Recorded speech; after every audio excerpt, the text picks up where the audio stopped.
Sa Quezon City, iniwang parang basura ng mismong nanay ang bagong silang niyang sanggol.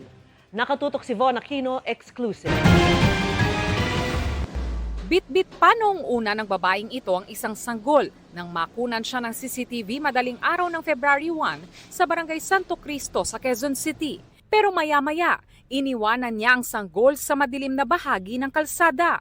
Ayon sa sweeper na si Evelyn, dito sa bahagi ng Capi Street siya nagwawalis nang makarinig siya ng iyak ng sanggol. Dito nga sa tambak ng basura niya narinig yung iyak ng sanggol. Hinanap niya ito at laking gulat nga niya nang matagpuan ng sanggol na nakasilid sa isang eco bag. Kasi nakakani po eh. Nakakani.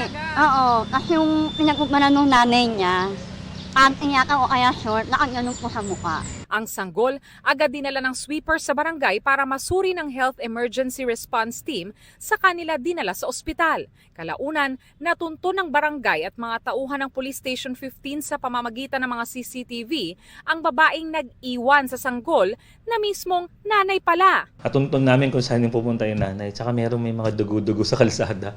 Kaya nakita namin kung saan siya umuwi. Mismo po kwarto niya. Yung room niya talagang punong-puno po ng dugo. Aminado ang nanay na sa kwarto lang niya iniluwal ang sanggol. Mga 12 midnight, naiihi ako. Tapos sumasakit yung tiyan ko. So hindi ko expected na yun na pala siya. So sign na pala yun nalalabas siya. After nun, parang wala na ako sa sarili. Laking pagsisisi raw niya sa nagawa. Bakit po ninyo siya tinapon? Ano po yung stress ako that time habang daladala ko siya. Kasi nga, nung ano na yun, iniwan ako nung tatay nun.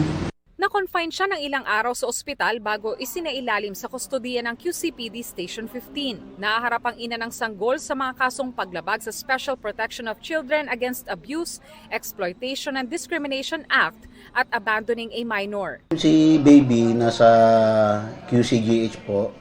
Then, inaalagaan po siya ngayon ng SSDD, QCLGU, and pinapacilitate na rin po yung pag-transfer sa violation of RA 7610, prison mayor, na pwedeng makulong na 6 years to 12 years. Para sa GMA Integrated News, Von Aquino, Nakatutok, 24 Oras.